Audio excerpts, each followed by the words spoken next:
سورہ سبا۔ اللہ کے نام سے جو سراسر رحمت ہے، جس کی شفقت ابدی ہے۔ شکر کا سزاوار وہی اللہ ہے کہ جو کچھ آسمانوں میں ہے اور جو کچھ زمین میں ہے سب اسی کا ہے، اور آخرت میں بھی اسی کی حمد ہوگی، اور وہی حکیم و خبیر ہے۔ جو کچھ زمین میں داخل ہوتا ہے اور جو کچھ اس سے نکلتا ہے، اور جو کچھ آسمان سے اترتا اور جو کچھ اس میں چڑھتا ہے، وہ اس کو جانتا ہے، اور وہی غفور و رحیم ہے۔ تمہارے منکرین کہتے ہیں کہ قیامت ہم پر نہیں آ رہی۔ کہہ دو، کیوں نہیں؟ میرے اس پروردگار کی قسم جو ہر غیب کا جاننے والا ہے، وہ تم پر ضرور آئے گی۔ اس سے ذرہ برابر کوئی چیز نہ آسمانوں میں چھپی ہوئی ہے، نہ زمین میں، نہ ذرے سے چھوٹی نہ بڑی، بلکہ ایک کھلی کتاب میں لکھ دی گئی ہے، اس لیے کہ وہ ان لوگوں کو صلہ دے جو ایمان لائے اور انہوں نے اچھے عمل کیے ہیں۔ وہی ہیں جن کے لیے مغفرت اور عزت کی روزی ہے، اور جو ہماری آیتوں کو نیچا دکھانے کی کوشش میں سرگرم ہیں، وہی ہیں جن کے لیے بلا کا دردناک عذاب ہے۔ اس کے برخلاف جن کو علم عطا ہوا ہے، وہ سمجھتے ہیں کہ جو تمہارے پروردگار کے ہاں سے تمہاری طرف نازل کیا گیا ہے وہی حق ہے، اور وہ خدائے عزیز و حمید کا راستہ دکھاتا ہے۔ اس کے منکرین البتہ تمہارا مذاق اڑاتے اور کہتے ہیں کہ لوگو، کیا ہم تمہیں ایک ایسا آدمی بتائیں جو تمہیں خبر دیتا ہے کہ جب تم بالکل ریزہ ریزہ ہو جاؤ گے تو از سر نو پیدا کیے جاؤ گے؟ یہ خدا پر جھوٹ باندھ لایا ہے، یا اس کو کسی طرح کا جنون ہے؟ ہرگز نہیں، بلکہ جو لوگ آخرت پر یقین نہیں رکھتے وہی عذاب میں اور دور کی گمراہی میں مبتلا ہیں۔ تو کیا انہوں نے اپنے آگے اور پیچھے جو آسمان اور زمین ہیں ان کی طرف نہیں دیکھا؟ اگر ہم چاہیں تو ان کو اسی زمین میں دھنسا دیں یا ان پر آسمان کے ٹکڑے گرا دیں۔ حقیقت یہ ہے کہ ہر اس بندے کے لیے اس میں بہت بڑی نشانی ہے جو متوجہ ہونے والا ہو۔ خدا کے بندو، یہی نشانیاں ان سرگزشتوں میں بھی ہیں جو ہم تمہیں سنا رہے ہیں۔ ہم نے داؤد کو اپنی طرف سے خاص فضل عطا فرمایا تھا۔ ہم نے حکم دیا تھا کہ پہاڑوں، تم بھی اس کے ساتھ ہم آہنگ ہو جاؤ، اور یہی حکم ہم نے پرندوں کو بھی دیا تھا۔ ہم نے لوہے کو اس کے لیے نرم کر دیا تھا کہ پوری اور کشادہ ڈھیلی ڈھیلی زرہیں بناؤ، اور ان کی بناوٹ میں بھی پورے تناسب کو ملحوظ رکھو، اور تم سب اچھا عمل کرو۔ اس میں شبہ نہیں کہ جو کچھ تم کرتے ہو اسے میں دیکھ رہا ہوں۔ اسی طرح سلیمان کے لیے ہم نے ہوا کو مسخر کر دیا۔ اس کے جہازوں کو لے کر ہوا کا جانا بھی مہینے بھر کا ہوتا تھا اور آنا بھی مہینے بھر کا ہوتا تھا، اور ہم نے اس کے لیے تانبے کا چشمہ بہا دیا، اور ایسے جنات بھی مسخر کر دیے تھے جو اس کے پروردگار کے حکم سے اس کے آگے کام کرتے تھے، اور فرما دیا تھا کہ ان میں سے جو ہمارے حکم سے سرتابی کرے گا اسے ہم آگ کا عذاب چکھائیں گے۔ وہ اس کے لیے جو وہ چاہتا تھا بناتے تھے، محرابیں، مجسمے، بڑے بڑے حوض جیسے لگن، اور پہاڑ جیسی چولہوں پر جمی ہوئی دیگیں۔ داؤد کے گھر والوں، اپنے پروردگار کا شکر ادا کرتے رہو۔ حقیقت یہ ہے کہ میرے بندوں میں کم ہی شکر گزار ہوتے ہیں۔ یہی جنات ہیں جنہیں تم عالم الغیب سمجھ کر خدا کے شریک ٹھہراتے ہو۔ یہ سلیمان کی غلامی کرتے رہے، پھر جب ہم نے اس پر موت کا فیصلہ نافذ کیا تو ان کو زمین کے کیڑے ہی نے اس کی موت کا پتہ دیا جو اس کے عصا کو کھا رہا تھا۔ چنانچہ سلیمان جب گر پڑا تب جنوں کی حقیقت خود ان پر بھی کھل گئی کہ اگر وہ غیب جاننے والے ہوتے تو اس ذلت کے عذاب میں نہ پڑے رہتے۔ قریش کے لوگوں، سبا نے بھی وہی کیا تھا جو تم کر رہے ہو۔ درا حالے کہ اہل سبا کے لیے ان کے مسکن ہی میں بہت بڑی نشانی تھی۔ دائیں بائیں باغوں کی دو کتاریں، یہ سب زبان حال سے کہہ رہا تھا کہ اپنے پروردگار کی بخشی ہوئی روزی کھاؤ اور اس کے شکر گزار رہو۔ زمین زرخیز و شاداب اور پروردگار بخشش فرمانے والا۔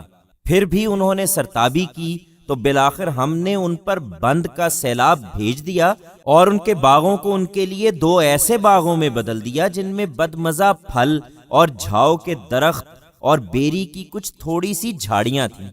یہ ہم نے ان کی ناشکری کا بدلہ انہیں دیا، اور ایسا بدلہ ہم ناشکروں ہی کو دیا کرتے ہیں۔ ہم نے ان کے اور ان بستیوں کے درمیان جہاں ہم نے برکتیں رکھی تھیں ایسی بستیاں آباد کیں جو سامنے راستے پر تھیں، اور ان کے اندر ان کے لیے سفر کی منزلیں ٹھہرا دیں کہ ان میں دن رات بے خوف و خطر سفر کرو۔ مگر انہوں نے جو رویہ اختیار کیا تو گویا زبان حال سے کہہ دیا کہ پروردگار ہماری منزلوں کو دور دور کر دے، اور اس طرح اپنی جانوں پر ظلم کیا تو ہم نے بالآخر انہیں افسانہ بنا دیا اور ان کو بالکل تتر بتر کر ڈالا۔ یقیناً اس میں ہر اس شخص کے لیے نشانیاں ہیں جو صبر کرنے والا اور شکر کرنے والا ہو۔ اس میں کیا شبہ ہے کہ ان پر ابلیس نے اپنا گمان سچ کر دکھایا، سو وہ اسی کے راستے پر چلے ایمان والوں کے ایک گروہ قلیل کے سوا۔ حقیقت یہ ہے کہ ابلیس کو ان پر کوئی اختیار نہیں تھا، ہم نے یہ مہلت اس کو دی تو صرف اس لیے کہ ہم ان لوگوں کو جو آخرت پر ایمان رکھتے ہیں ان لوگوں سے الگ معلوم کر لیں جو اس کی طرف سے شک میں پڑے ہوئے ہیں۔ اور تیرا پروردگار اے پیغمبر ہر چیز پر نگران ہے۔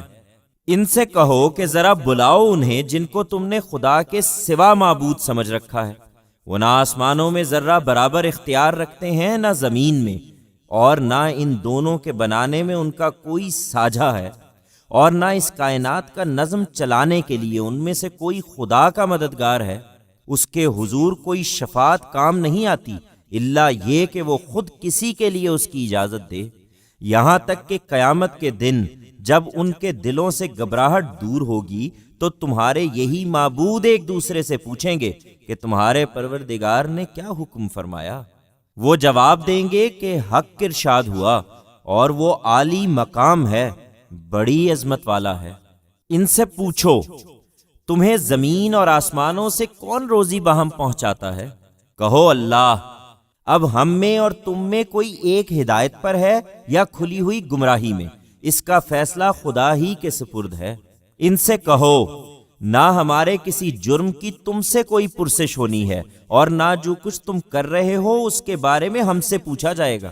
کہو ہمارا پروردگار ہم سب کو ایک دن اپنی عدالت کے لیے جمع کرے گا، پھر ہمارے درمیان بالکل انصاف کے مطابق فیصلہ کر دے گا، وہی بہت بڑا فیصلہ کرنے والا اور ہر چیز کا علم رکھنے والا ہے۔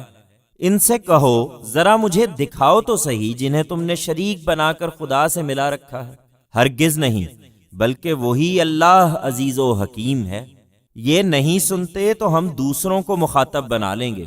ہم نے اے پیغمبر تم کو جو بھیجا ہے تو تمام انسانوں کے لیے بشارت دینے والا اور خبردار کرنے والا بنا کر بھیجا ہے، لیکن لوگوں پر افسوس ہے کہ اکثر لوگ جانتے نہیں ہیں۔ کہتے ہیں کہ اگر تم لوگ سچے ہو تو عذاب کا یہ وعدہ کب پورا ہوگا جس کی دھمکی سنا رہے ہو؟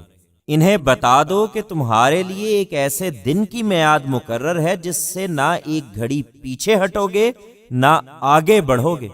یہ منکرین کہتے ہیں کہ ہم اس قرآن کو کبھی نہ مانیں گے اور نہ اس کو جس کی یہ آگے خبر دے رہا ہے، اور اگر تم دیکھتے جب یہ ظالم اپنے پروردگار کے حضور کھڑے ہوں گے اس طرح کہ ان میں سے ایک دوسرے پر بات ڈال رہا ہوگا، پھر تم دیکھتے کہ یہ کس انجام کو پہنچے ہیں۔ جو لوگ دبا کر رکھے گئے تھے اس وقت وہ اپنے متکبرین سے کہیں گے کہ اگر تم لوگ نہ ہوتے تو پیغمبر کی بعثت کے بعد حق اس قدر واضح ہو گیا تھا کہ ہم ایمان لے آئے ہوتے۔ اس کے جواب میں متکبرین انہیں جو دبا کر رکھے گئے تھے کہیں گے کیا ہم نے تمہیں ہدایت سے روکا تھا اس کے بعد کہ وہ تمہارے پاس آ گئی تھی؟ ہرگز نہیں، بلکہ تم خود ہی مجرم ہو۔ دبے ہوئے لوگ متکبرین کو جواب دیں گے بلکہ تمہاری دن رات کی چالیں تھیں جو یہاں تک لے آئی ہیں، جبکہ تم ہمیں سمجھاتے تھے کہ ہم اللہ سے کفر کریں اور اس کے شریک ٹھہرائیں۔ پھر جب عذاب کو اپنی آنکھوں سے دیکھ لیں گے تو دلوں میں پچھتائیں گے، مگر اس وقت پچھتانے سے کیا حاصل؟ ہم ان منکروں کے گلوں میں توق ڈال دیں گے، یہ وہی بدلہ پائیں گے جو کرتے رہے تھے۔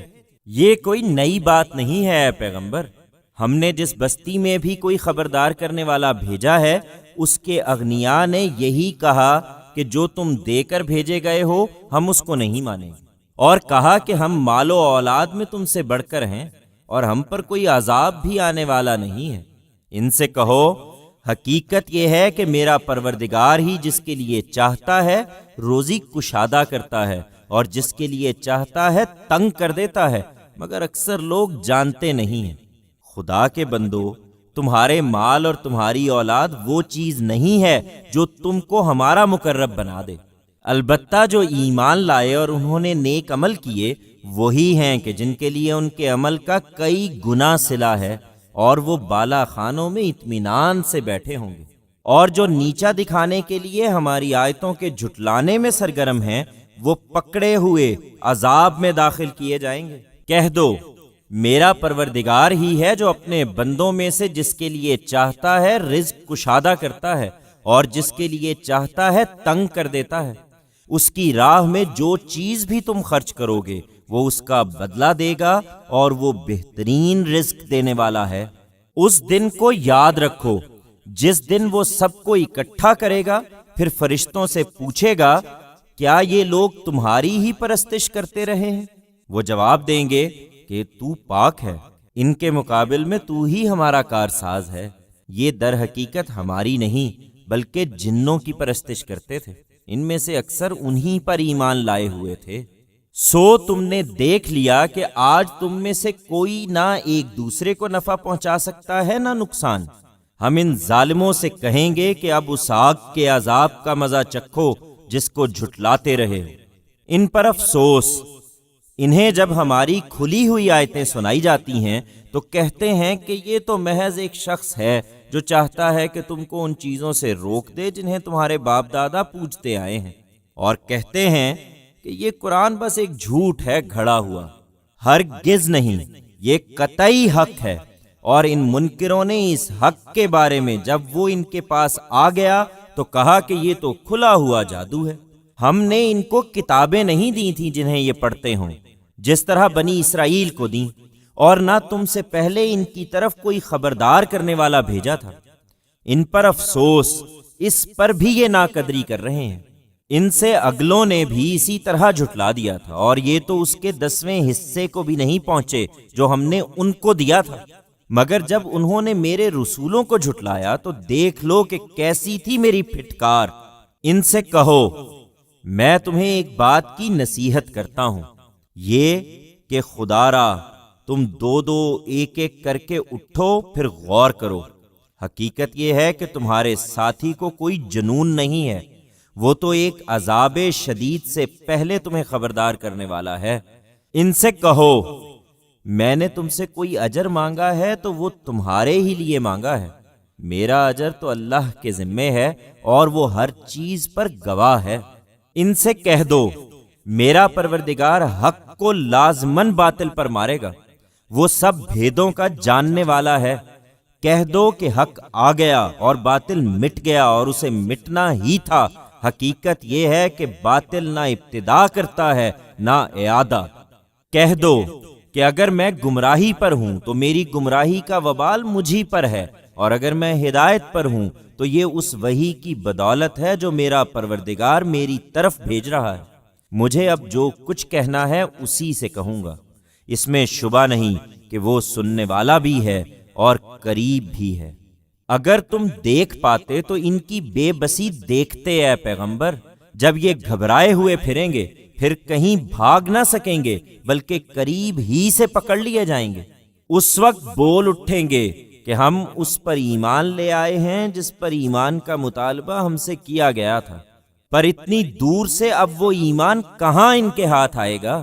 اس سے پہلے یہ اس کا انکار کر چکے اور دور ہی سے اٹکل کے تیر تکے چلاتے رہے۔